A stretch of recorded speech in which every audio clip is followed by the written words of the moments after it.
Hello guys, welcome to my YouTube channel Technical Delight. I am Prakhar Dwivedi. Today we will discuss Workshop Calculus Group 3 Science Level 1. Let's start question number 1. Factor of safety is given as मतलब जो सुरक्षा का कारक है उसको उसका formula यहाँ पर पूछा गया है. Option 1 maximum stress upon design stress. Option 2 minimum stress upon maximum stress. Option 3 design stress upon maximum stress. Option 4 maximum stress upon minimum stress. तो इसमें जो फैक्टर ऑफ सेफ्टी क्या होता है कि maximum stress upon design stress. तो option 1 is right answer.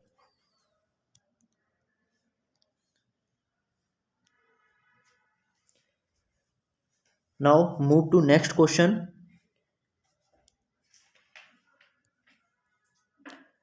What is the significance of point of contraflexure in SFD and BMD? Guys ये question number 2 and 3 ये सिविल इंजीनियरिंग ब्रांच से लिए गए हैं. तो इनके लिए पहले थोड़ा समझ लेते हैं कि SFD और BMD होते क्या हैं. SFD को हम बोलते हैं, SFD की फुल फॉर्म होती है शियर फोर्स डायग्राम, और BMD की जो फुल फॉर्म होती है वो बेंडिंग मोमेंट डायग्राम होते हैं. ये एक्चुअली होता क्या है कि जब भी कभी घरों में हम बीम वगैरह पड़ते हैं तो उन पे जैसे लोड पड़ता है उसी के हिसाब से SFD और BMD अलग अलग खींचे जाते हैं. तो होता क्या है, जैसे ये भीम है, जैसे कि हम लोग देखते होंगे घरों में कि ये इस टाइप का कोई भीम है.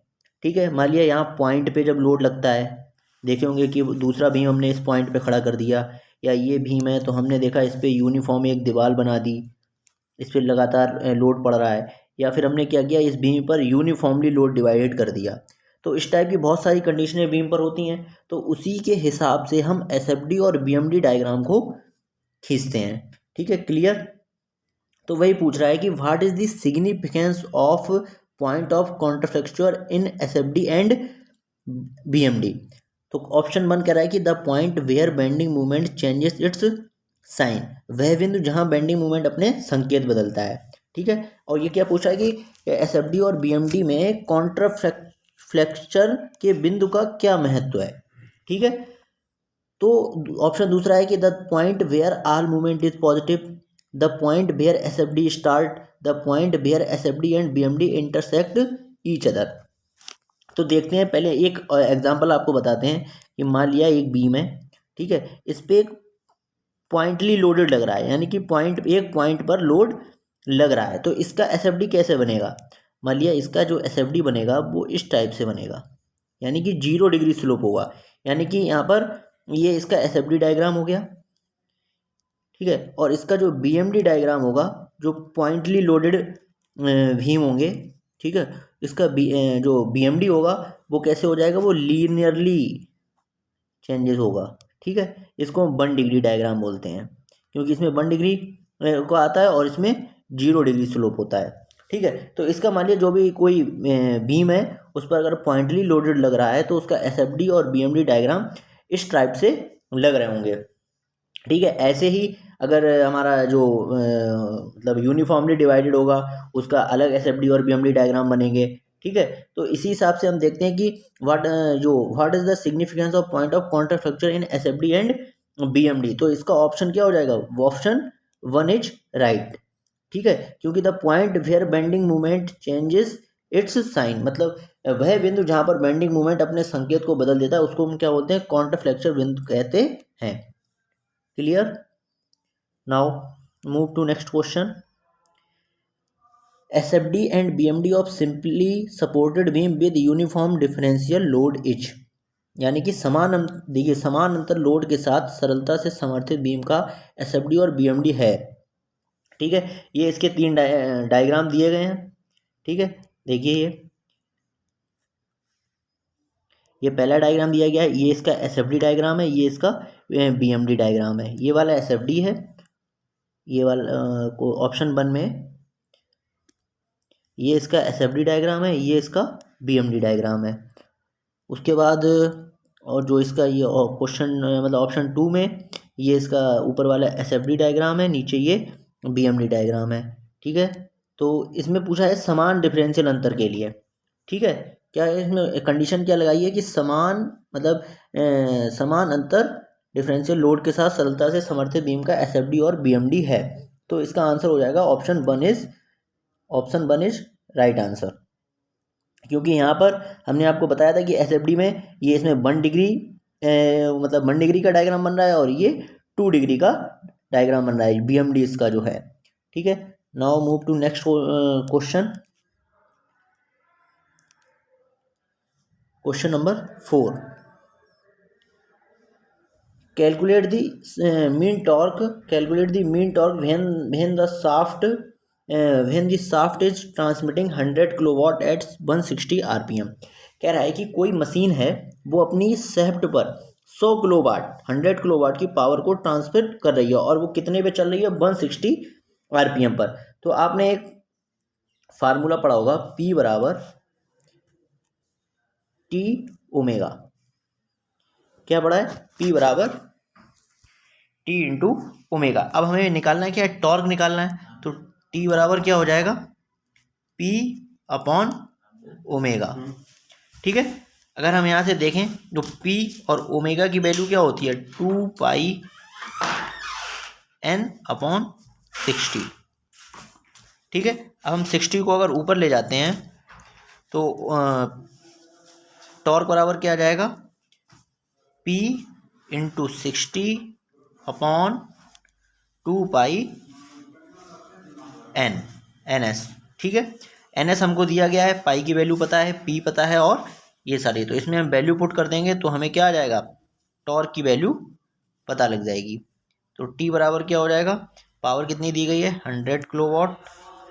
ठीक है, और 60 अपॉन 2 इंटू 3.14 पाई की वैल्यू, और NS कितनी दी गई है, 160 rpm। हम जब इसको सॉल्व करेंगे 0 से 0, 2 3 ज़ा 6, ठीक है, और 4 4 ज़ा 16, ये 425। ठीक है, और जब इसको हम सॉल्व करेंगे तो हमारा जो सॉल्व हो गया आंसर जो आएगा वो आएगा, इसका जो आंसर आएगा 5966 न्यूटन मीटर।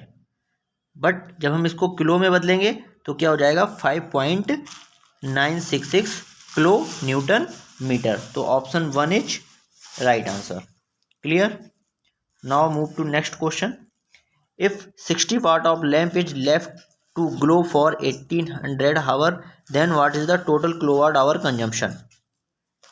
क्वेश्चन कह रहा है कि यदि 60 वाट के लैंप को 1800 घंटे अगर चलाया जाए तो कितनी यूनिट पावर कंज्यूम होगी, यानी कि खर्च होगी।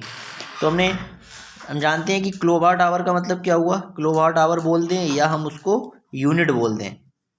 ठीक है, तो इसका फार्मूला क्या होता है, पावर, जितनी पावर आपने कंज्यूम की है, जितने घंटे तक, जितने पावर का लोड चला रहे हैं, जितने और कितने घंटे तक चला रहे हैं, अपॉन 1000। ठीक है, क्लियर। तो हमारे यहाँ से किलोवाट आवर क्या आ जाएगा, kilowatt hour is equal to, power कितनी है 60 वाट, कितने घंटे चलाए हैं 1800 अपॉन 1000। जब हम इसको सॉल्व करेंगे ये 0 से 0 कट गए। ठीक है, और 18 6 जा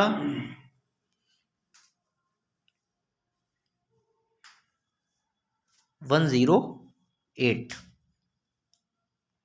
किलोवाट आवर। ठीक है, तो option 1 is right answer. Clear, now move to next question. A vector quantity is, ठीक है, वेक्टर क्वांटिटी को हम क्या बोलते हैं, अदिश राशियाँ।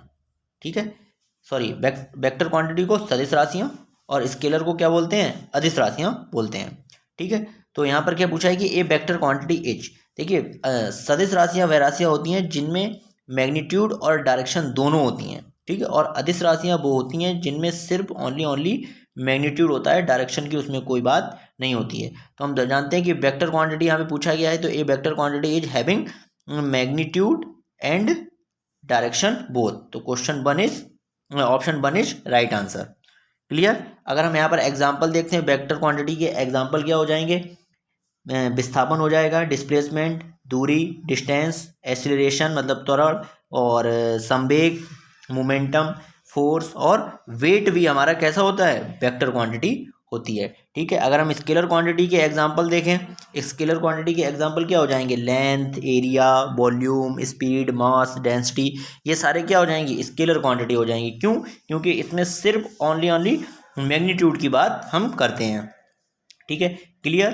तो क्वेश्चन 6 का option one is right answer. Now move to next question number 7। यहाँ पर क्या हो जाए, find the value of current I3 in the given network. Clear. तो यहाँ पर देखिए एक नेटवर्क दिया गया है और हमें I3 की वैल्यू फाइंड करनी है। ठीक है। तो यहाँ पर क्या करते हैं कि किरचॉफ ने हमारे दो लॉज दिए थे, Kirchhoff current law and Kirchhoff voltage law. तो यहाँ पर हम क्या लिखते हैं, यूजिंग केसीएल ने क्या बताया था कि किसी भी नोड पर incoming current is equal to outgoing current. तो देख लीजिए ये एक नोड ए बन रहा है, तो यहाँ पर हम इनकमिंग करंट बराबर आउटगोइंग करंट कर देते हैं। अब देखिए इन सारी ही करंट कैसी हैं, इनकमिंग है, क्योंकि ये सारी करंट कैसी हैं, आउटगोइंग है। ठीक है। कोई भी यहाँ इनकमिंग करंट नहीं है, तो हम क्या करते हैं, सारी आउटगोइंग करंट को ऐड कर देते हैं। 2 + 4 + I3 इज इक्वल टू 0, क्योंकि कोई भी इनकमिंग करंट है ही नहीं, आउटगोइंग करंट को हमने क्या कर लिया है, ऐड कर लिया। तो 2 4 6 और ये I3, तो अगर हम 6 को उधर ले जाएंगे तो I3 बराबर क्या हो जाएगा, -6 एम्पियर। ठीक है। तो ऑप्शन क्या हो जाएगा, ऑप्शन थर्ड इज क्या हो जाएगा, राइट आंसर। ठीक है। Clear. Now move to next question number 8।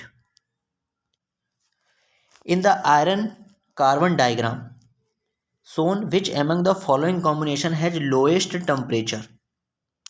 ठीक है। एक आपको डायग्राम दिया गया है और उसमें पूछा गया है कि इसमें से कौन सा जो ग्राफ है वो हमारा लोएस्ट टेम्परेचर को शो कर रहा है। तो देखिए इसमें इस डायग्राम को आप क्लियर देख रहे होंगे, इसमें जो एक्स एक्सिस है वो किसको दिखा रही है, मास को परसेंटेज में दिखा रही है, और ये जो बाई एक्सिस है, ये वाली जो बाई एक्सिस है, ये हमको क्या दिखा रही है, टेम्परेचर दिखा रही है। और ये सारे ग्राफ बने हुए हैं ये इस टाइप के, और ये ठीक है। तो ये सारे क्या बने हुए हैं, ग्राफ बने हुए हैं।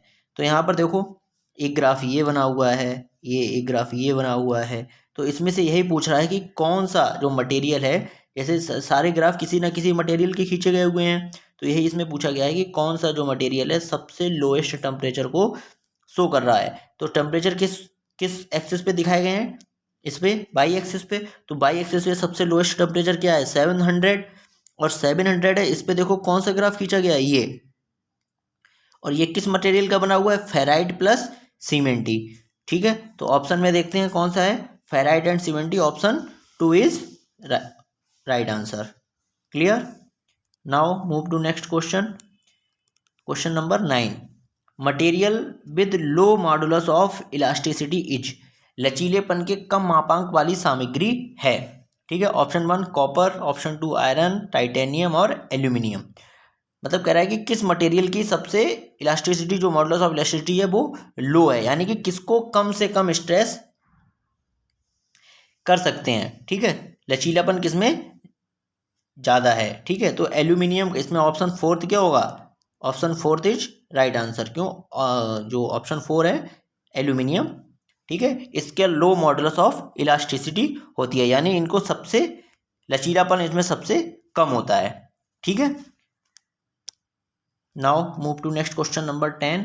Quantities of cast iron does not cover, यानी कि कह रहा है कि आयरन जो होता है, कास्ट आयरन होता है, वो कौन सी क्वालिटीज नहीं रखता है।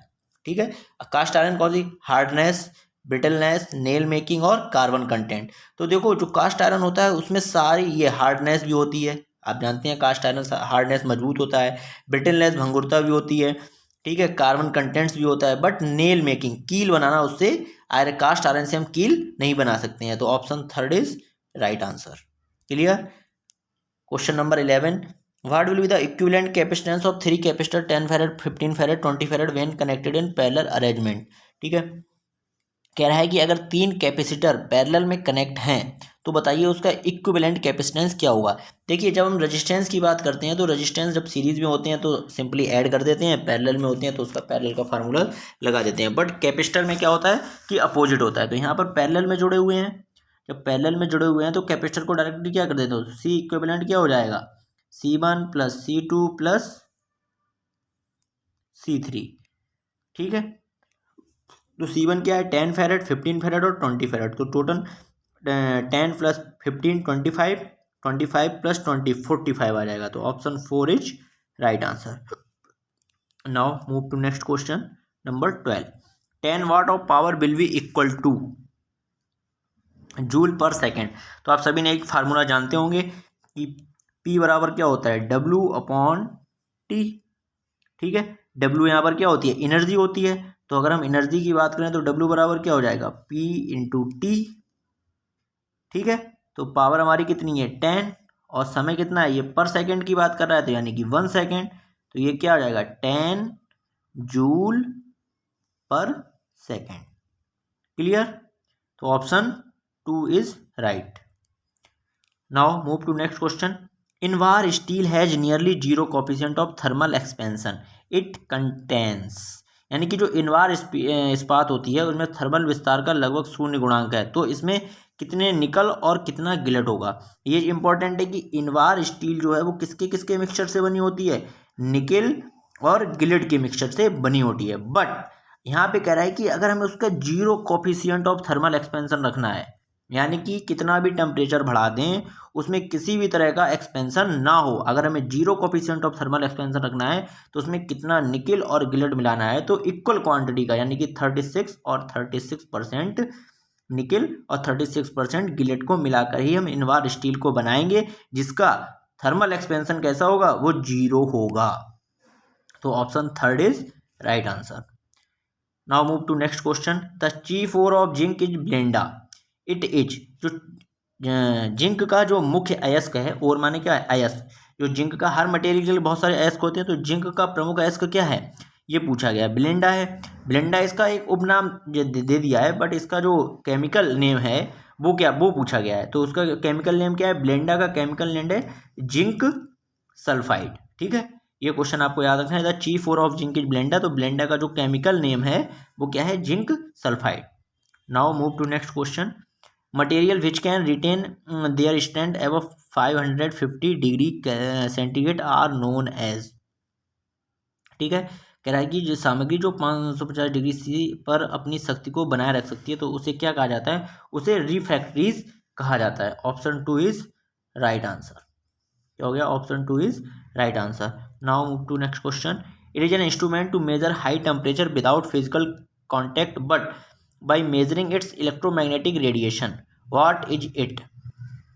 क्या कह रहा है कि यह वास्तविक संपर्क के बिना लेकिन इसके विद्युत चुम्बकीय विकिरण को मापकर उच्च तापमान मापने के लिए एक उपकरण है। तो देखिए सब आपको यहाँ पे पता है, टैकोमीटर ये तापमान मेजरमेंट के लिए यूज ही नहीं करते हैं, हाइड्रोमीटर हाइग्रोमीटर ये भी नहीं मेजर करते हैं। तो तापमान मापने के लिए हम सिर्फ पायरोमीटर का ही यूज करते हैं।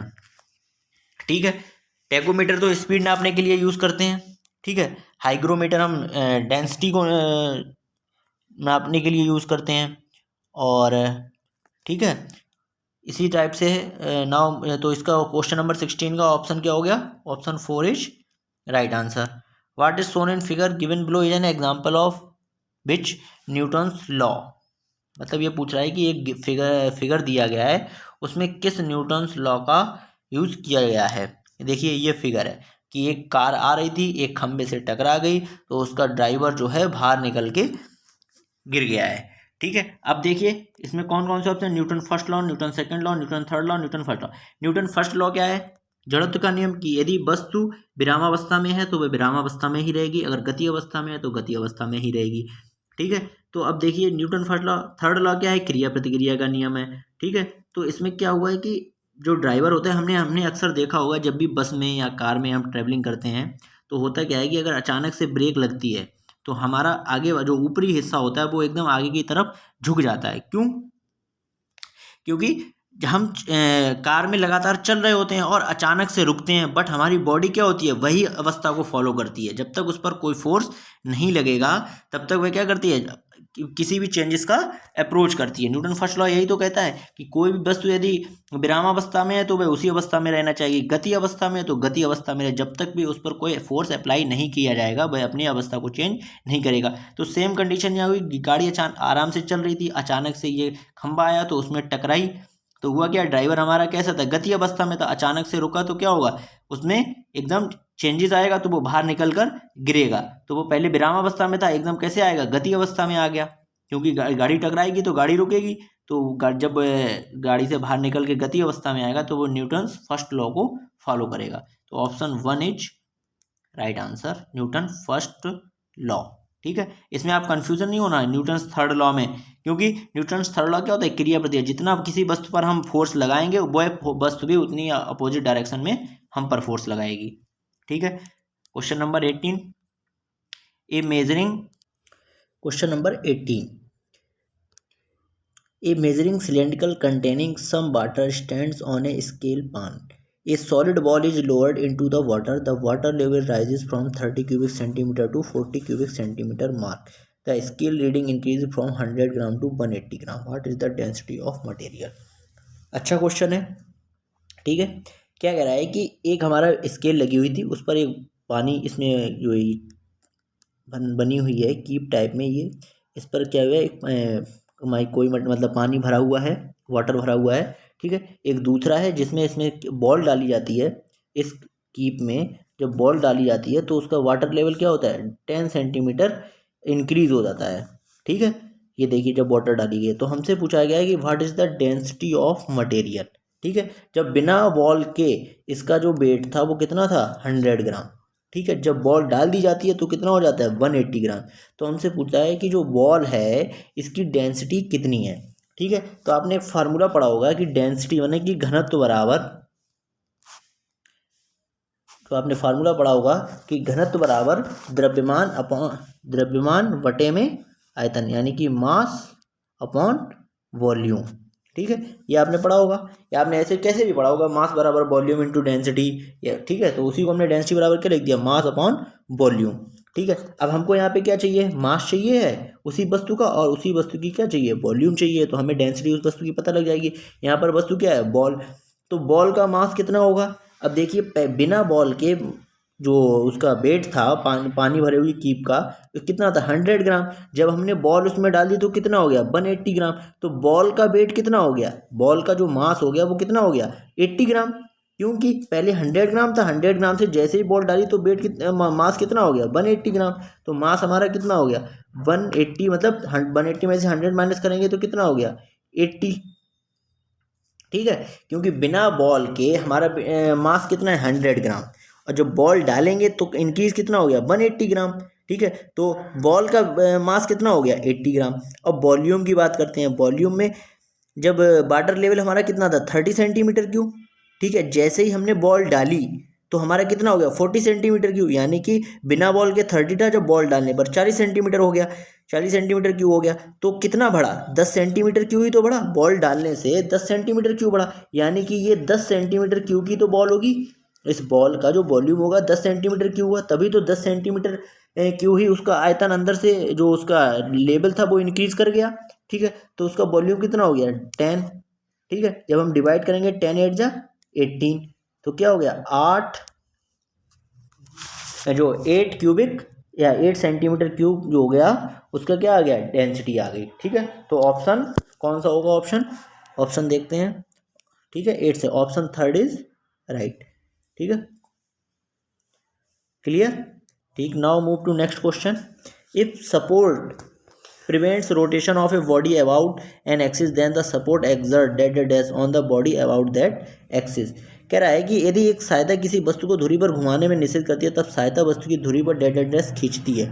ठीक है, जैसे आपने देखा होगा कि हम गेट को ओपन करते हैं या गेट को क्लोज करते हैं, तो गेट का एक पॉइंट तो हमारा फिक्स्ड होता है, बट उसको घुमाते हैं।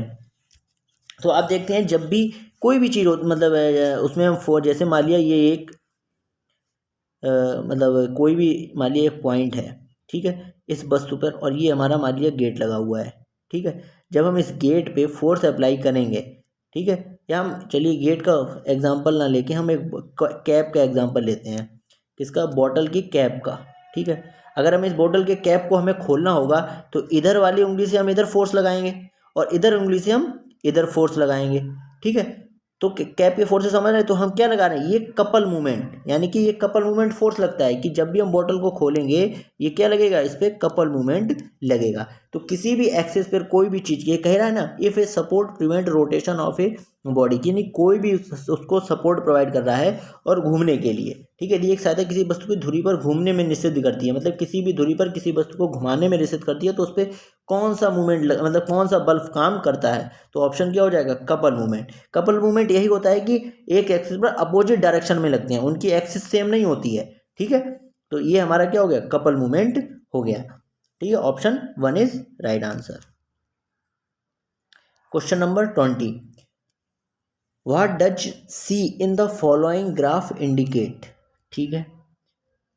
देखते हैं, ये हमारा एक्स एक्सिस क्या दिखा रहा है, टाइम को दिखा रहा है, और वाई एक्सिस किसको दिखा रहा है, डिस्टेंस को दिखा रहा है, ठीक है। ये ABCD ये ई ग्राफ दिए गए हैं, ठीक है। अब हमें देख के पता लग रहा होगा, पता लगाना है कि किस ग्राफ, मतलब सी ग्राफ में क्या दिखाया जा रहा है, ठीक है। तो इसके ऑप्शन पढ़ते हैं, सी ग्राफ में क्या दिखाया जा रहा है, कह रहा है द ऑब्जेक्ट इज स्टेशनरी, यानी वस्तु स्थिर है, द ऑब्जेक्ट इज एक्सीलरेशन, वस्तु तेज गति से चल रही है, द ऑब्जेक्ट इज डीएक्सीलरेटिंग, वस्तु गति कम कर रही है, the object is moving at constant velocity, ठीक है।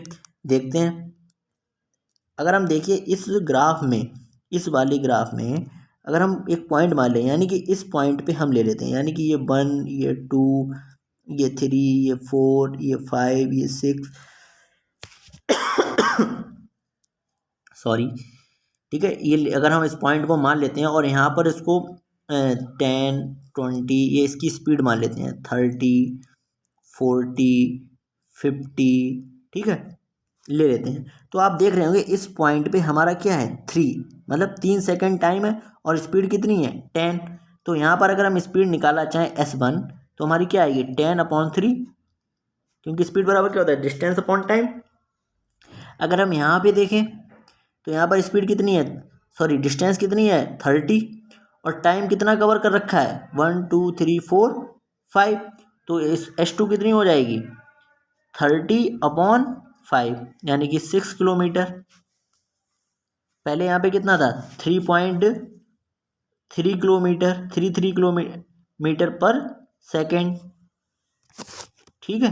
यहाँ पर 6 किलोमीटर पर सेकेंड आ रहा है। अगर हम यहाँ की बात करें, यहाँ पे हमारी 50 हो गई डिस्टेंस, और अगर ये टाइम अगर देखा जाए तो कितना आ रहा है, 6, तो क्या हो जाए 50/6 S3, ठीक है। तो ये क्या हो गया, 6 8 जा 48, 8 पॉइंट समथिंग किलोमीटर पर सेकेंड आ जाएगा, ठीक है। तो आप देख रहे होंगे कि पहले 3.33 थी, जैसे समय समय बढ़ रहा है उस 6 किलोमीटर पर सेकेंड हो गई, उसके बाद 8 पॉइंट समथिंग किलोमीटर। तो जैसे जैसे समय बढ़ रहा है तो हमारी वस्तु जो है वो क्या कर रही है, गति, तेज गति कर रही है।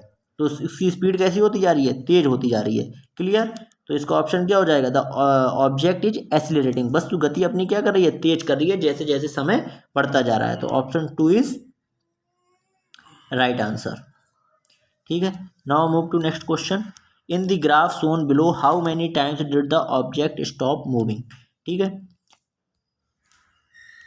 मतलब ये कह रहा है कि इस ग्राफ में वस्तु ने कितनी बार चलना बंद किया है। अब एक बात बताइएगा, अगर वस्तु ने चलना बंद किया है, मान लिया कोई भी गाड़ी है, अगर उसने 10 किलोमीटर कवर कर लिया है 20 सेकेंड में, ठीक है, तो अगर 30 सेकेंड बाद भी वो 10 किलोमीटर पे है तो हम पता लगा सकते हैं ना कि वो उस गाड़ी ने अब चलना बंद कर दिया, 10 मिनट के लिए बीच में चलना बंद कर दिया है, ठीक है। तो यहाँ पर देखते हैं, ये हमारा टाइम शो कर रहा है, एक्स एक्सिस क्या दिखा रहा है, टाइम को दिखा रहा है, और वाई एक्सिस क्या दिखा रहा है, डिस्टेंस को दिखा रहा है, ठीक है। हमने क्या देखा, यहाँ पर हमारी मान लिया कोई गाड़ी ले लेते हैं, कार ले लेते हैं कोई भी, ठीक है। आप अपनी मनपसंद कार कोई भी चूज़ कर लीजिएगा।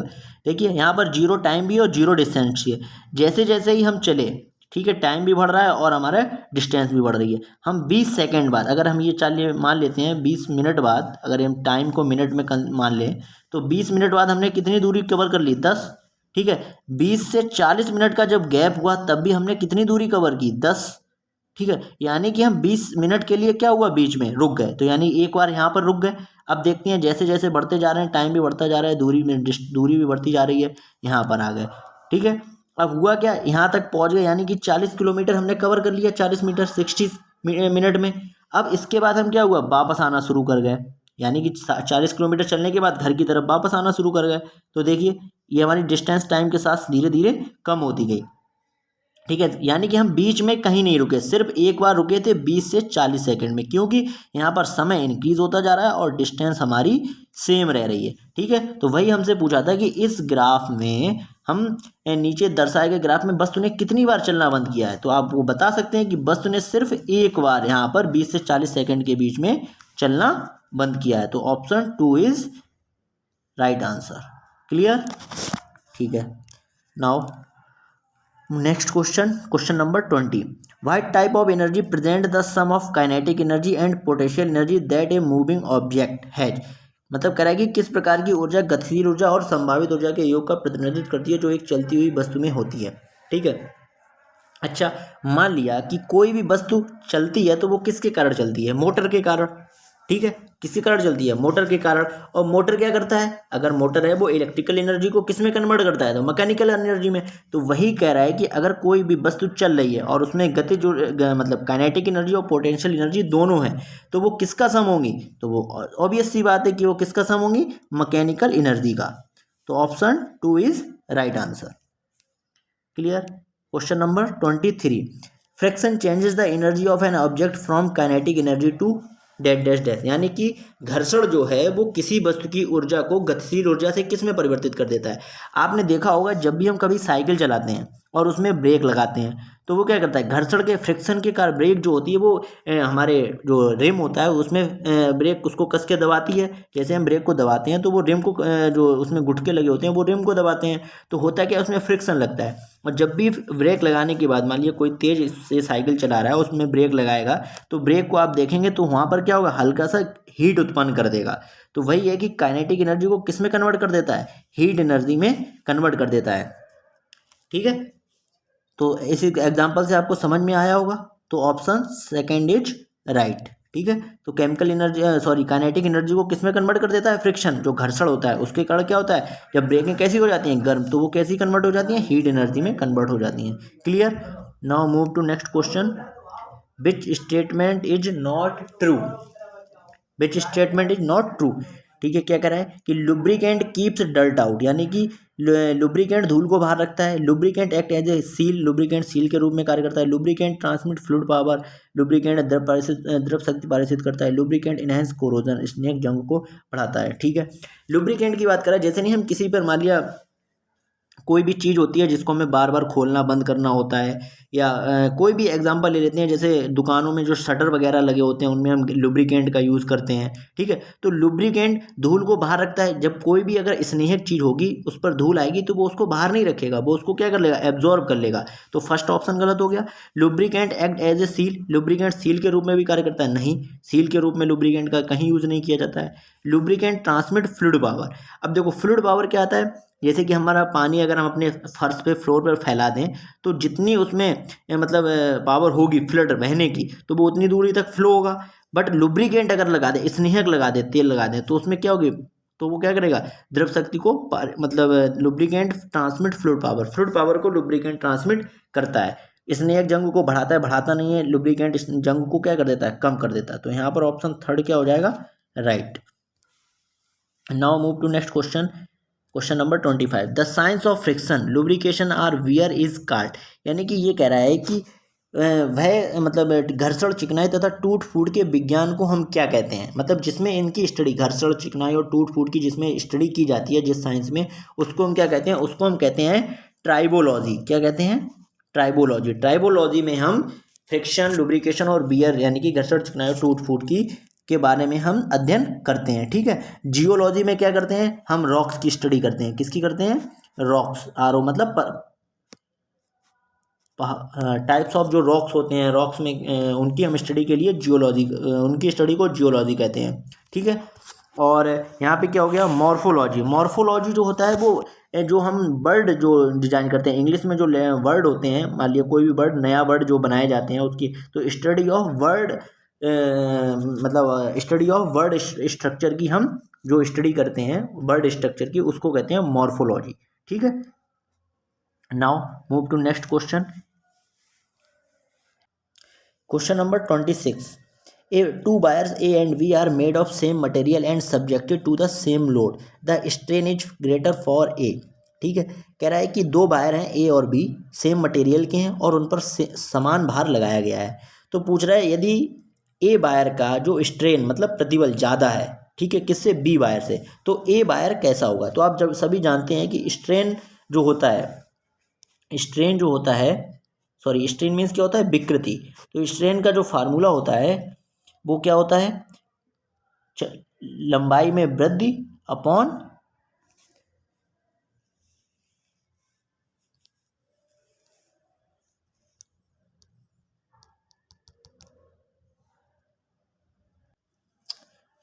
ठीक है, हम स्ट्रेन क्या होता है, स्ट्रेन बराबर अगर हम बात करें तो स्ट्रेन क्या होता है, स्ट्रेन बराबर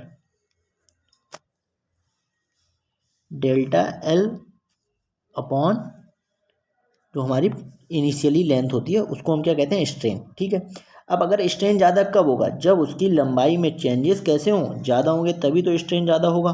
ठीक है, अब लंबाई में चेंजेस ज़्यादा कब होंगे, जो वायर ज़्यादा लंबा होगा उसकी लंबाई में ज़्यादा चेंजेस होंगे, जो वायर छोटा होगा उसकी लंबाई में कम। क्योंकि हम मान लिया कोई भी वायर है, अगर हम उसको पकड़ के खींचेंगे, अगर वो छोटा सा वायर है तो उसमें जैसे थोड़ा सा खिंच पाएगा, बट अगर ज़्यादा बड़ा वायर है, मान लिया ज़्यादा बड़ा वायर है, उसको हम खींचेंगे तो वो ज़्यादा खिंच जाएगा। ठीक है, तो जब लंबाई में चेंजेस ज़्यादा होंगे तभी तो स्ट्रेन ज़्यादा होगा। अच्छा, तो जिसकी लंबाई ज़्यादा होगी वो उसमें लंबाई में चेंजेस ज़्यादा होंगे। ठीक है, दूसरी चीज़ क्या है, ए इज ट्वाइस एज लॉन्ग भी। अब आप कहेंगे कि ए यहाँ पर लंबा दे रहा है इस ऑप्शन में, तो ये ऑप्शन सही होगा, बट नहीं।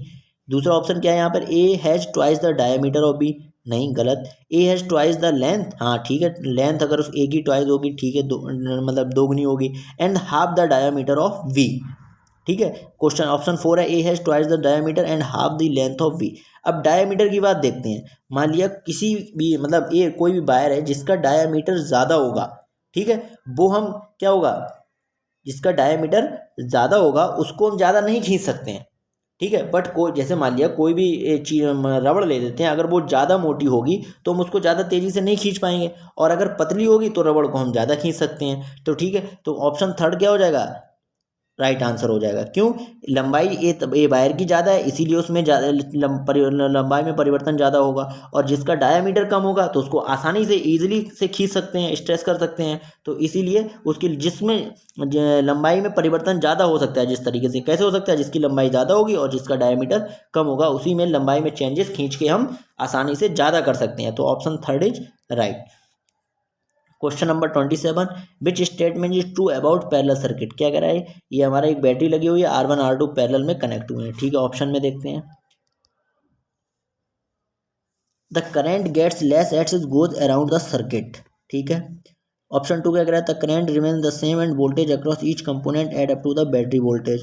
बिल्कुल नहीं, the current against each component add up to the total current and voltage remain the same. Parallel में हमको एक बात पता होती है कि वोल्टेज हमेशा कैसा रहता है, कांस्टेंट रहता है। तो ये ऑप्शन नंबर थर्ड में दिया गया है। ठीक है, the current against each component add up to the total current. ठीक है, क्योंकि टोटल करंट कैसे बनती है, जो सभी में करंट जा रही होती है उसके ऐड करके ही टोटल करंट बनती है। ठीक है, तो ऑप्शन थर्ड क्या हो जाएगा, right. What happens to the magnetic field when iron rod is placed in the solenoid. Solenoid क्या होता है, ठीक है, परिनालिका जिसे बोलते हैं। मान लिया परिनालिका होता है कि किसी भी एक चीज़ पे हम अगर वायर, कॉपर वायर को लपेट दें तो वो हमारा क्या बन जाता है, सोलेनोइड बन जाता है। मान लिया एक लकड़ी का है, ये लकड़ी है, इस पर अगर हम वायर लपेट दें, ठीक है, इस पर अगर हम वायर लपेट दें, ये एक परिनालिका हो गई। एक हमने क्या ले लिया, आयरन ले लिया, ठीक है, और इस पर वायर लपेट दिया, ठीक है, इस पे वायर लपेट दिया। तो इसमें पूछ रहा है कि किस में मैग्नेटिक फील्ड ज़्यादा होगा। अब देखिए ये लकड़ी का है, ये आयरन का है, जब हम इसमें करंट फ्लो कराएंगे तो लकड़ी में तो जो वायर से हमारा मैग्नेटिक फील्ड जनरेट होगा वही होगा, बट यहाँ पर आयरन है तो ये मैग्नेटिक फील्ड को क्या कर देगा, इंक्रीज कर देगा। तो यहाँ पर ऑप्शन क्या हो जाएगा, ऑप्शन फर्स्ट इज राइट। ठीक है, क्योंकि मटेरियल क्या करता है, फ्लक्स को इंक्रीज कर देता है। Option first is right. Question number 29, what is most likely to happen when the switch is closed. ठीक है, ये देखिए स्विच इसमें लगा हुआ है, स्विच है ये, ठीक है। अगर हम स्विच को क्लोज्ड कर देंगे, अगर हम यहाँ पर स्विच को क्या करेंगे, क्लोज्ड करेंगे, तो इसमें क्या होगा, यहाँ से बैटरी लगी हुई है, जब ये करंट स्विच को जैसे ही क्लोज करेंगे तो इसमें यहाँ से करंट फ्लो होने लगेगी, ठीक है, क्योंकि क्लोज्ड पाथ बन जाएगा। और जैसे ही इसमें करंट फ्लो होगी तो क्या होगा, ये magnetic field should be produced, बिल्कुल सही। द नेल विल रस्ट, कील में जंग लग जाएगा, बिल्कुल गलत, ठीक है। द बैटरी विल एक्सप्लोडेड, बिल्कुल नहीं। The wire will catch fire, no. तो option first is right answer, ठीक है। तो option first is right answer. Question number 30, a heat treatment, a diagram used is called TTT diagram. What is full form of TTT। देखो, time temperature treatment, time temperature transformation, temperature treated transformer, time treated transformer. तो देखो, जब भी heat करते हैं किसी चीज़ को, तो ऐसा तो है नहीं कि हमने कोई भी चीज़ लगाई एकदम से कोई भी वस्तु हीट हो जाती है। तो पहले क्या लेती है, हीट को पहले लेने में टाइम लगता है। सबसे पहले कोई भी चीज़ अगर हीट करनी है तो उसमें क्या लेना पड़ेगा, सबसे पहले टाइम लगेगा। उसके बाद उसका टेम्परेचर क्या होगा, धीरे धीरे इंक्रीज होगा, ठीक है। और जब टेम्परेचर इंक्रीज होगा, जब ज़्यादा गर्म हो जाएगी तो वह अपनी ट्रांसफॉर्मेशन कर लेगी। मान लिया अगर वाटर है, ज़्यादा देर तक गर्म कर दोगे तो वो क्या होगा, धीरे धीरे गैस में कन्वर्ट, वाष्प में कन्वर्ट होने लगता है। तो वही हो जाएगा टाइम, टेम्परेचर और ट्रांसफॉर्मर। यानी कि जब किसी चीज़ को गर्म करना है तो पहले एकदम तो गर्म होगी नहीं, टाइम लेगी, और टाइम लेगा। दूसरा क्या होगा, जब धीरे धीरे टेम्परेचर इंक्रीज होगा। और तीसरा क्या होगा, जैसे जैसे टेम्परेचर इंक्रीज ज़्यादा हो जाएगा तो वह उसकी अवस्था में क्या हो जाएगा, परिवर्तन हो जाएगा। तो ऑप्शन 2 इज राइट।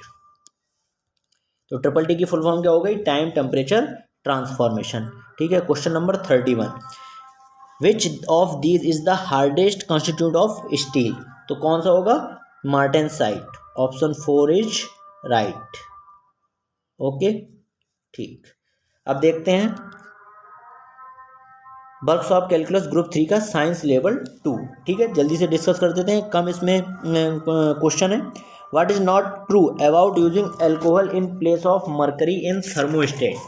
ठीक है, क्या कह रहा है कि थर्मामीटर में, जो थर्मामीटर होता है जिससे टेम्परेचर मेजर करते हैं, थर्मामीटर में अगर पारा के स्थान पे एल्कोहल, जो शराब होती है, मदिरा होती है, उसका अगर हम यूज़ कर लें तो क्या सच नहीं है, मतलब एल्कोहल के बारे में क्या समझिए। It is a coloured which improve it visibility. ठीक है, एल्कोहल किसके लिए, हल्की येलो कलर की होती है, एल्कोहल का कलर कैसा होता है, येलो कलर की होती है, तो येलो कलर के कलर उसकी विजिबिलिटी क्या हो जाएगी, अच्छी हो जाएगी। तो ये फर्स्ट ऑप्शन तो सही है। It is cheaper than mercury, बिल्कुल सही बात, एल्कोहल तो बहुत सस्ती आती है मरकरी से। ठीक है, तो सेकंड ऑप्शन भी सही है। It freeze on -110 degree C and Celsius and therefore we used for low temperature.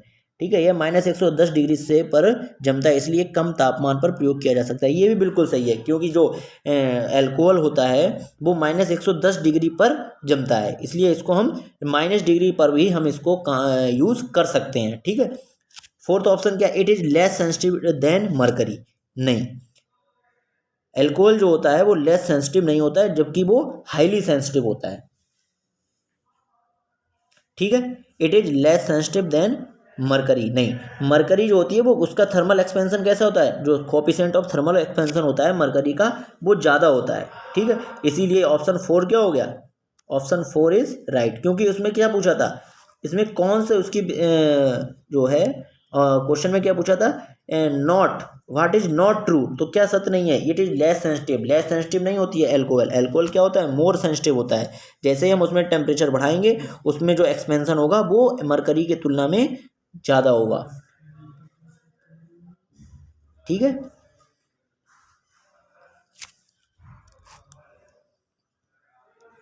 a drill bit, question now move to next question। a drill bit is an example of which type of simple machine।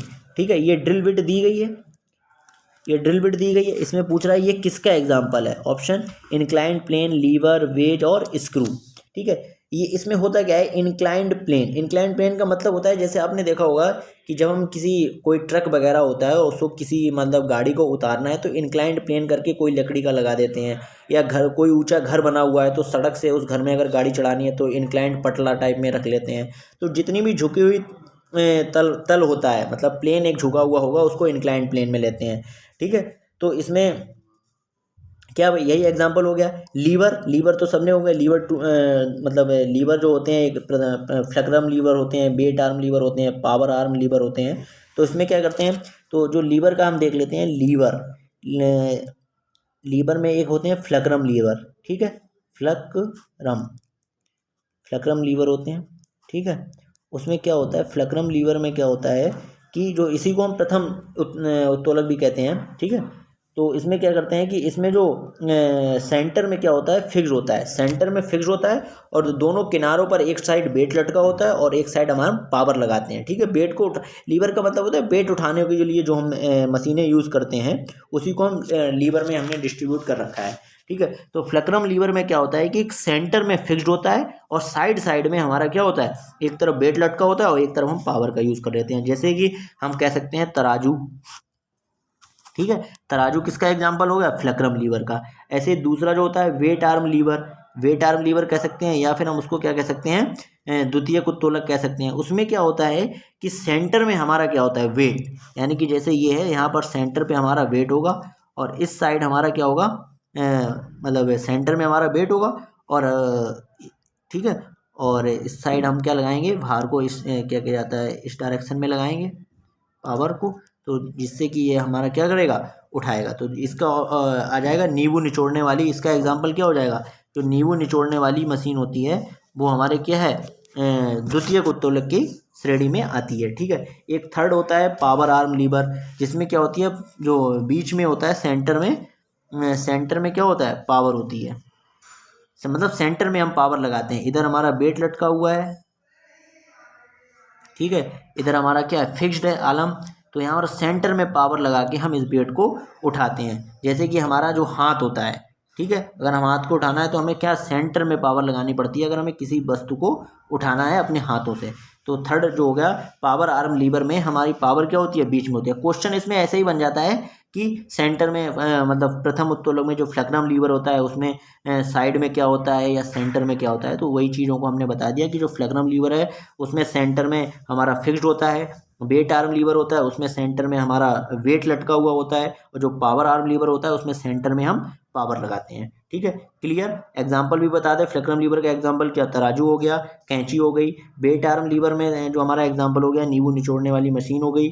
Third जो power arm liver हो गया उसमें हम हमारा हाथ हो गया। ठीक है, तीसरा है बेज। ठीक है, बेज का एग्जाम्पल हो गया कुल्हाड़ी, चाकू, छेनी, और स्क्रू का एग्जाम्पल तो जैक जो हमारी मशीन होती है। तो ये जो हमारा बिट दी गई है, ये जो बिट दी गई है, ये पूछा गया है ये किस प्रकार की मशीन का उदाहरण है, तो वो सिंपल सी बात है कि ये स्क्रू स्क्रू का उदाहरण है। ठीक है, हमने आपको सभी के एग्जाम्पल बता दिए हैं। तो बट ये जो स्क्रू है वो मतलब जो ये क्या कहता है, ये ड्रिल बिट दी गई है, ये किसका एग्जाम्पल है, ये हमारा स्क्रू का एग्जाम्पल है। ठीक है, the creep in the belt in a belt drive is due to, एक बेल्ट ड्राइव में बेल्ट में सरकन के कारण है। बेल्ट ड्राइव का मतलब वो देखा है आपने, जब भी हम किसी मोटर से किसी जैसे चक्की में बेल्ट लगी होती है, वो किसके कारण घूमती रहती है, तो होता क्या है उसमें, मटेरियल ऑफ द पुली, मतलब चरखी की सामग्री के कारण वो पुली घूमती रहती है, बेल्ट घूमती रहती है। Material of the belt, belt की मटेरियल के कारण वो घूमती रहती है। अनइक्वल साइज ऑफ पुली, नहीं, unequal tension in tight and slack side of the belt, belt की कसी और ढीले और असमान तनाव के कारण वो क्या होती है, बेल्ट घूमती रहती है। तो option 4 is right. Okay, now fourth question, A miniature circuit breaker is a small, ठीक है, क्या है, फ्यूज़ होता है मिनिएचर, जो घरों में नहीं एमसीबी यूज़ करते हैं शॉर्ट सर्किट से बचाने के लिए। वो पूछ रहा है कि वो किसका प्रकार, मतलब किसके टाइप की होती है, फ्यूज़ होती है, मैग्नेटिक स्विच होता है, इलेक्ट्रोमैग्नेटिक स्विच होता है, या टू वे स्विच होता है। तो जो मिनिएचर सर्किट ब्रेकर होता है, जो हम क्या उसको शॉर्ट फॉर्म में क्या बोलते हैं, एमसीबी बोलते हैं। ठीक है, एमसीबी बोलते हैं। तो उसका जो वो क्या होता है, एक इलेक्ट्रोमैग्नेटिक स्विच होता है, जो घरों में किसी भी तरह का शॉर्ट सर्किट होता है तो वो क्या हो जाती है, अपने आप डाउन हो जाती है। ठीक है, क्लियर। ठीक है, थैंक यू। यह आपका वर्कशॉप कैलकुलस एंड साइंस का ग्रुप थर्ड का साइंस फिनिश हो गया है। ठीक है, thank you. Give your feedback in comment box.